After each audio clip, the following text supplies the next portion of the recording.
Good morning students. तो आइए देखते हैं क्लास 11th का द एड्रेस। तो अभी तक क्या हुआ था, जो लेखिका हैं वो अपनी माँ के जो पुराने सामान है उसको लाने के लिए वापस जाती है, लेकिन उसको वो नहीं मिल पाता है क्योंकि जहाँ पर वो जाती है वो महिला रहती है, वो उसको पहचानने से इनकार कर देती है ना। लेकिन फिर से एक बार वो हिम्मत करके डबल जाती है वो दूसरी बार। तो आइए देखते हैं दूसरी बार जाने से उसका क्या होता है। Won't you sit down? asked the girl. She held open the door of the living room and I went inside. Past her, I stopped horrified. I was in a room I knew and did not know.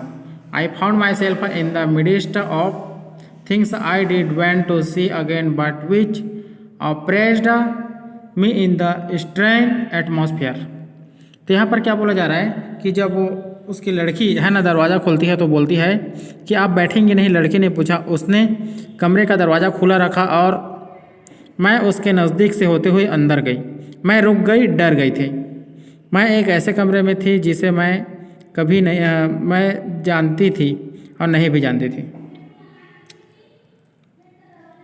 और because of the tasteless way everything was arranged, because of the ugly furniture और the muggy smell that hung there. I don't know, but I scarcely dared to look around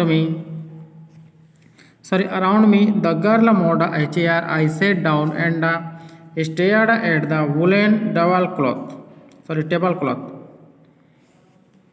I rubbed it. My fingers grew warm from rubbing. I followed the lines of the pattern.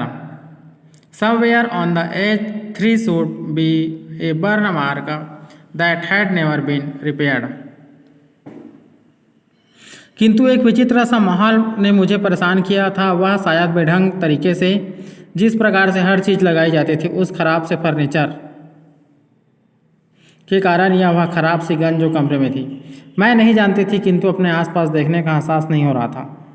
लड़की ने कुर्सी खिसकाई। मैं बैठ गई और मेज post को ध्यान से देखने लगी। मैंने उसे रगड़ा। उसे रगड़ने से मेरी उंगलियां गर्म हो गई। मैं उन बने हुए लाइनों को देखा। कहीं कोने में जलने का एक निशान या दाग होना चाहिए जिसकी मरम्मत नहीं हुई। My mother will be back soon sad the girl. I have already made tea for her. Will you have a cup? Thank you.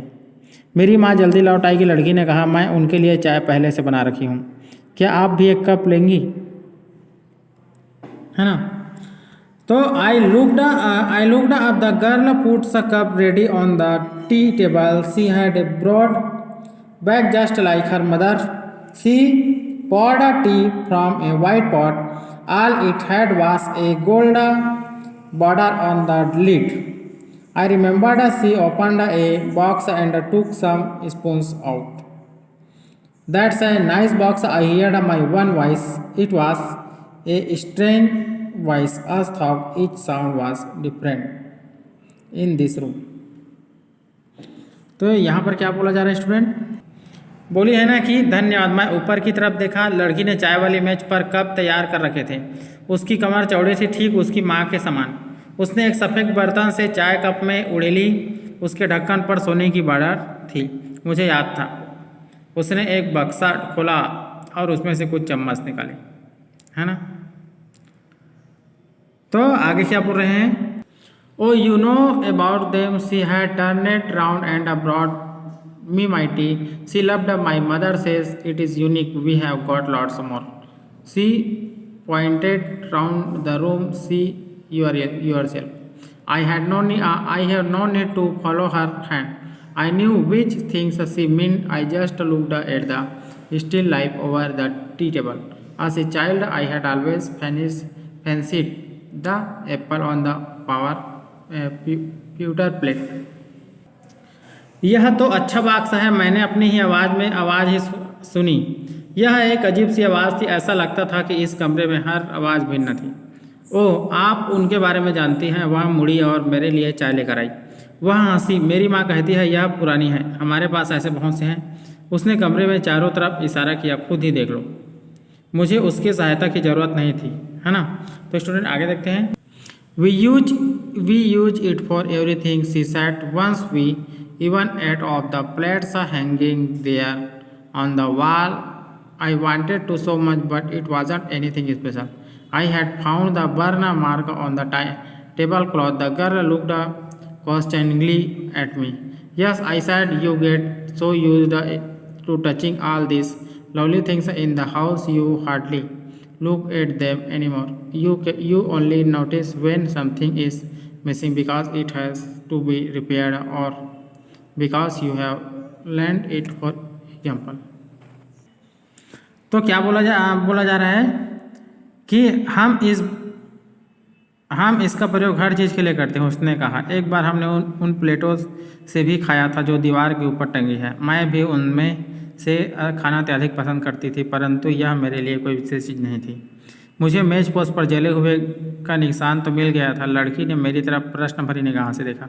हाँ, मैंने कहा, आप इन प्यारी चीज़ों को घर में छूने के इतने अभ्यस्त हो जाते हैं कि वे आप उन वस्तुओं को और अधिक नहीं देखना चाहते। आपका ध्यान तो बस तभी जाता है जब कुछ खो जाता है, क्योंकि इसकी या तो मरम्मत करनी पड़ती है या उदाहरण के लिए आपने इसे किसी को उधार दे दिया है। तो स्टूडेंट, आइए, अभी तक क्या हुआ है कि लेखिका अब उनके घर में जाके अपने जो सामान है, पुराने सामान, उसको पहचान रही है। तो अगले वीडियो में मैं नेक्स्ट बताऊंगा। Thank you very much.